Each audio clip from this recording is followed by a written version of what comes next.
this has been crazy. I don't even know what happened. Like, the thoughts, like, I just had like a mini reawakening, and I think it was a combination of things that caused it.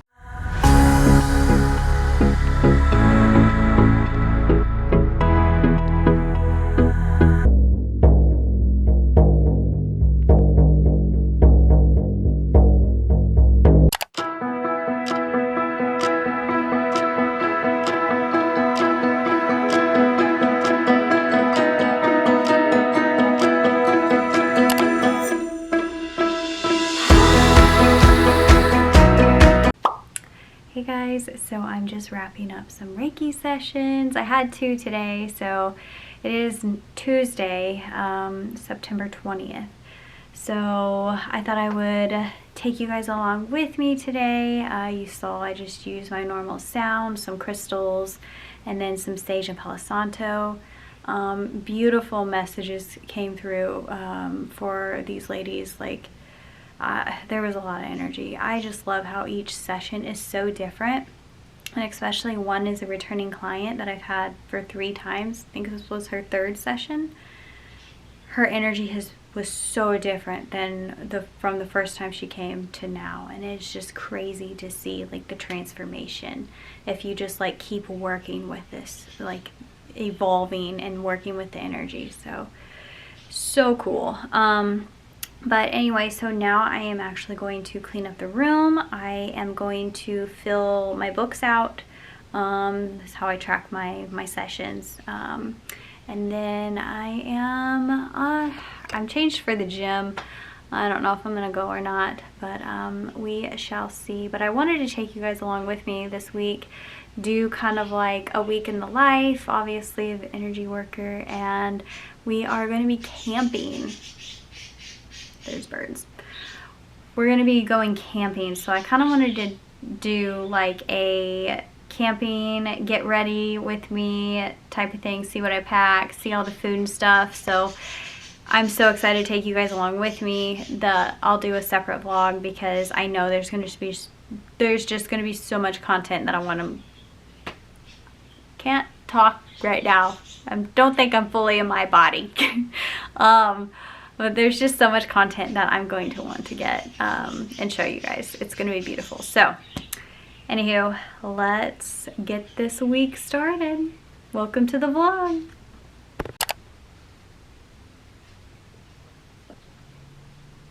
Hey guys, we're at Kundalini Yoga right now. So I'm about to go in. But the last scene you guys would have saw is yesterday when I wrapped up my Reiki session. So I just like, I want to vlog this because like this was supposed to be like a camping, like get ready with me and stuff, which I'm going to do because after this I literally walk next door and it's Mama Jean's, so I still have to get my stuff. But this has been crazy. I don't even know what happened. Like, the thoughts, like, I just had like a mini reawakening, and I think it was a combination of things that caused it, but mind fucked, literally. So yeah, I'm gonna go do Kundalini Yoga. I'm probably gonna set an intention, see what happens. Last time it was a really good experience. It's not like normal yoga if this is new for you. I still really don't know a lot about it, but it basically just like stimulates Kundalini. I can feel it rising in my body when we're doing these movements and these chants, and it's basically just reminding you of who you are, of what this is, this experience here, and it feels very earthy, like you feel very connected to the earth and like nature, and just like more like tribal aspects of like a very human nature. But I always come back to like the full knowing of like who I am in this, and it's like everything kind of turns like a bright goldish, reddish, orangey, sparkly color. I don't know how to explain, but we'll see what happens after this. And then I'm gonna go to Mama Jean's, hopefully get my stuff, hopefully stick around in this dimension. Last time it was questionable. And then hopefully like I want to sit down and just like mind dump everything that I kind of had come to me today, because I really want to record it in a vlog so that I can keep it, and you know, not necessarily just for like the world, but for myself to come back on. So yeah, but anyway, I gotta go set up. So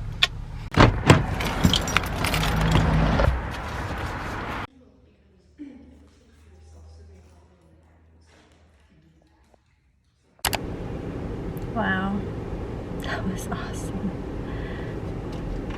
Oh my gosh, guys.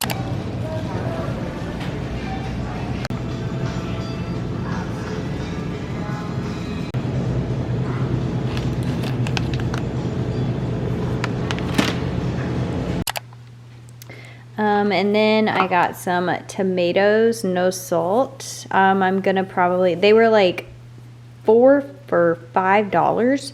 So they were on sale, so that's why I got a bunch of them.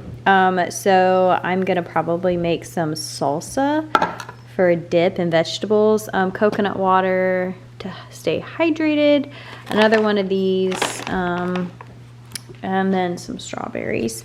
And then in here I have some zucchini that I'll probably cut up and use too. So that's the haul. I'm sure that we're gonna pack more food. So right now we are getting all of our stuff together. So, all right, so here is the Jeep. We are packing it up, or more so my husband is packing it up.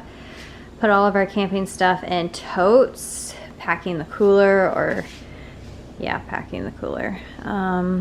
Be our trash can, inflatable one, more camping gear. Yeah, we basically just pack everything in totes. So I think he's kind of taking inventory of everything and just kind of making sure the Jeep's packed. Hey guys, what's up? It is now Friday and we're gonna leave for camping today, but my bad, I would just lit some sage and went everywhere, kind of like right at the camera. I kind of wanted to talk about some of my reawakenings that I've had.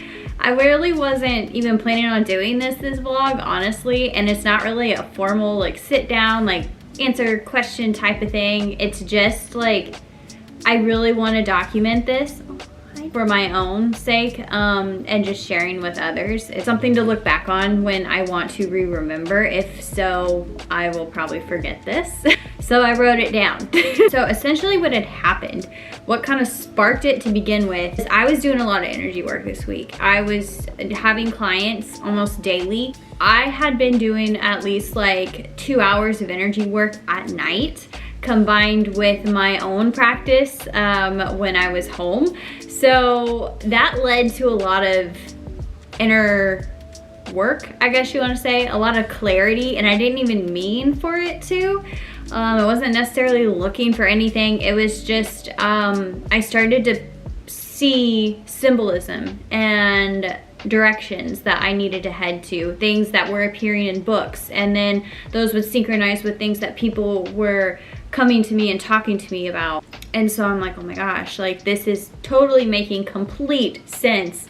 Like, thank you universe for the signs. But besides that, my huge awakening, I'm taking a course on getting certified in another healing modality.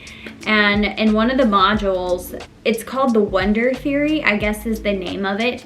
And I didn't even know it had a name. But he said that he has his clients see how the trigger or whatever makes them feel, and then to let it go. And I know that sounds so simple, and there's probably so much more to it, but he said it in a certain way that things just clicked differently. I circled back around and saw things on such a deeper level. I had an aha moment in my own experience of this wonder, of my interpretation of this wonder method. And I was also applying it already without really even thinking about it, to another person that was reaching out to me and trying to figure out what childhood trigger was causing the same script to come up in his life over and over, and he couldn't figure it out. And I just stopped him and I'm like, listen, there's several things that we think it could be, but that's really not of importance. What is important at that is that you acknowledge that this is a problem within you and that you're trying to shift your view set on the way that you see this situation that keeps coming up in your life. That is information enough for you to let it go.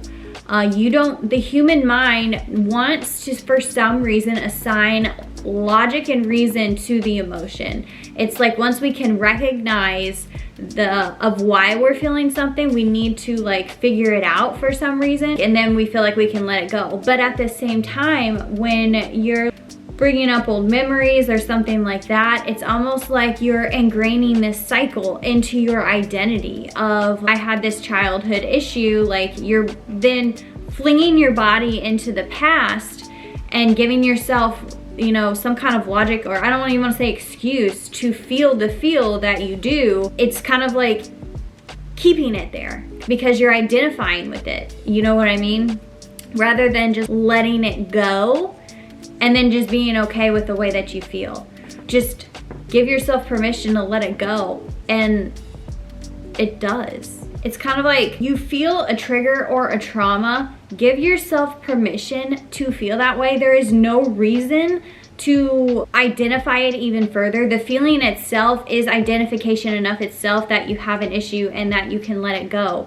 It is okay to feel the way that you feel. We assign good and bad to energy, and it's neither. It's just us being logical for some reason. And when we assign these things to the energy, it then creates a frequency within us because we are the only ones that invoke judgment on ourselves. And that is true. It's stored in the human body. So all you have to do is just allow your body to process the emotions that you're feeling and just let it go. It's kind of the same way as like Eckhart Tolle saying that witness the thoughts, just be a witness to your thoughts, and then eventually like they go away. It's the same concept. So you should just feel your feels and know at your conscious core, everything is just a thought. Our logical human mind, we are right side and left side on our brains. So what happens is when energy comes in on the right side, that is us feeling, that's in our emotions. That's kind of where the psychic abilities come in. We're interpreting energy on this side. Now the left side is the masculine side. This is the feminine, obviously, the emotion. The left side is more the masculine side that wants to assign logic and reason to what we are feeling when it's not really necessary. And so this is when we start to identify ourselves with an emotion or a feeling based on a trauma or trigger. And then we can get stuck in a cycle within us, and we can even further identify ourselves with this, and then it becomes engraved in the system, and that is buried deep in the body.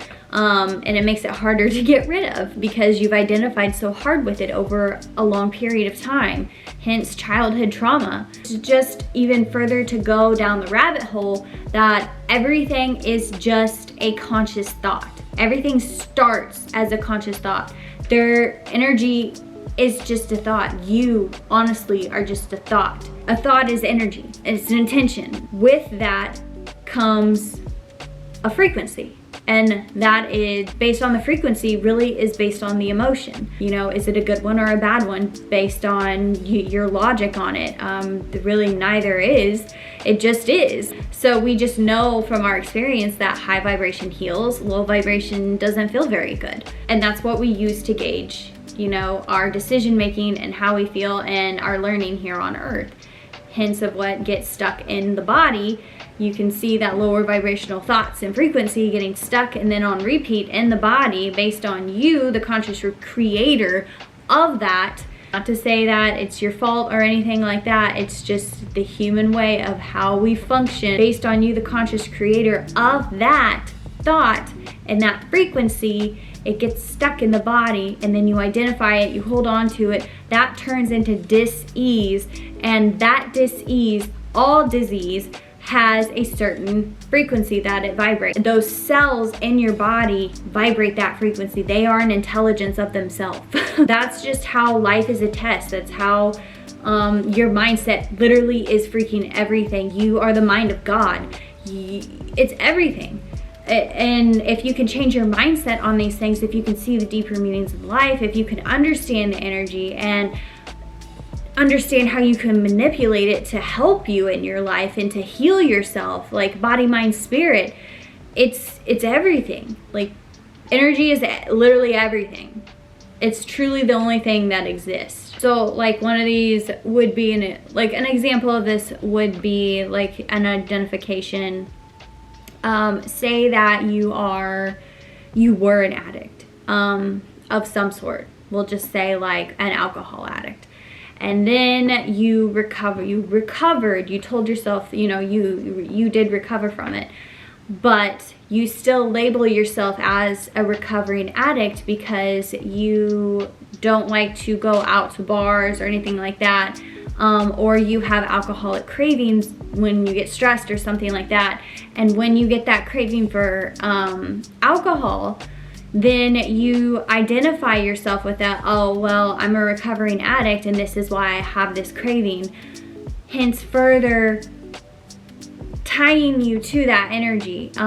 You're tying yourself to like a recovering addict and emulating that frequency for the rest of your life. You know, rather than saying you're a recovering addict, just say like, I was, and I am no longer an addict. Like, this is who I am now. Like, you are forever, always who you are in this moment. When we do things like that, like say we are a recovering addict, we're tying our bodies and ourselves to the past. And it keeps us kind of stuck there. You will then almost always forever struggle with alcohol or the cravings per se. You may or may not give in, but some days may be easier or harder. You can just say like, I'm a person that doesn't drink alcohol. Mindset shift. You just don't drink. Maybe a little bit extreme, but it's just one that I thought of right off the top of my head. But you guys can see how this science and the mind ties in so heavily to our human body and our health. And if you can just make the switch, and even like with energy work, like it's all combined, guys. We are like emotions and, you know, thinking, like your consciousness, it's all just energy.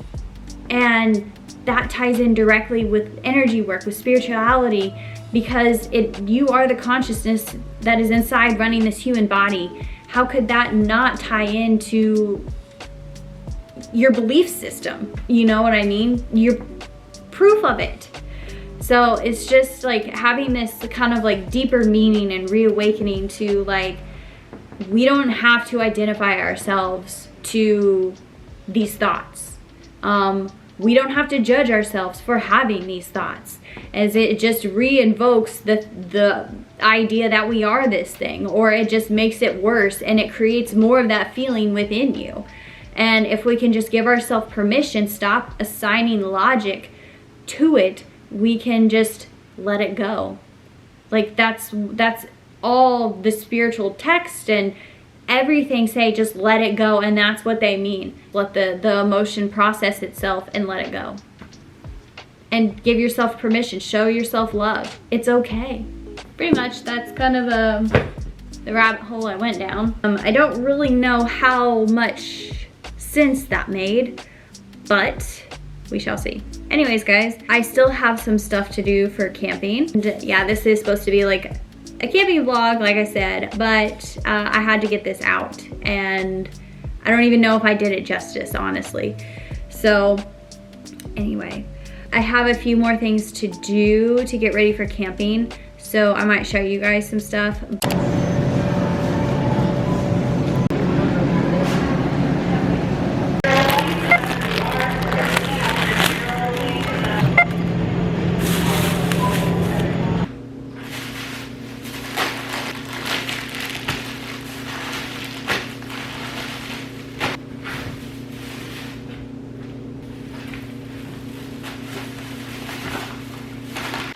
Alright guys, so here's what we've got. Some coconut water. I got more of it because I drank one of mine last night.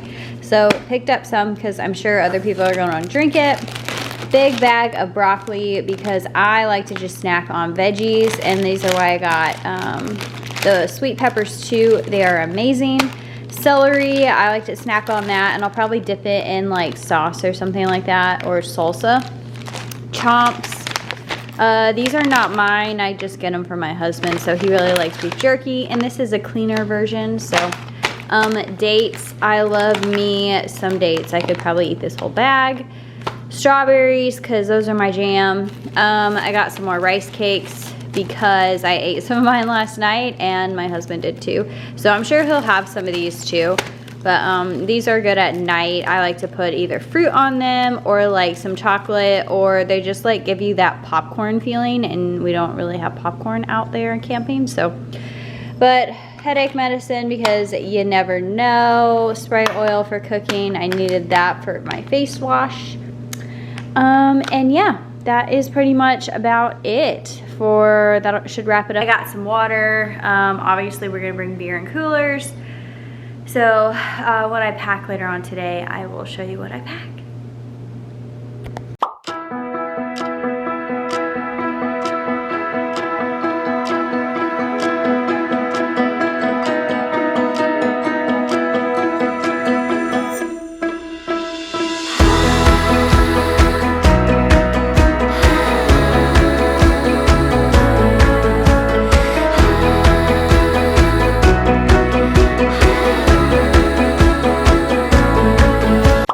Guys, we got your basic camping essentials. Not a lot to pack here. Swimsuit, because we're going to be on the lake, so definitely going to get in that at night. Or at night. Night swim and day swim. Flippy floppies. I have my swimsuit. Just like yoga pants, shorts, t-shirts, and tank tops. Basically all I wear are like gym fit stuff, so like obviously gym stuff, and of course the camping flannel because it is fall. So I love fall camping, absolutely love fall camping, and especially in the Ozarks. I cannot wait for you guys to see this. Cannot wait. So yeah, and of course I brought my trail shoes because I might go running on the trail. We will see if I feel adventurous or not. Sweatshirts and sweatpants because it'll probably get a little bit chilly at night. But besides that, I'm probably gonna pack like some books that I can read just like by the water if I want to, or just like wherever in nature. And then we gotta pack the food. Austin's packing the rest of the camping stuff right now. I'm gonna forget something, I just know it. But anyway.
Every camping trip, I always bring sage, and I'll bring this little thing to put it on. We bring incense. Love it. Sage. I'll do this. I'm gonna bring my crystals probably because I like to have them out on the rocks. I think that's gonna be pretty much it of what I bring. Yeah, I'm gonna bring a whole lot.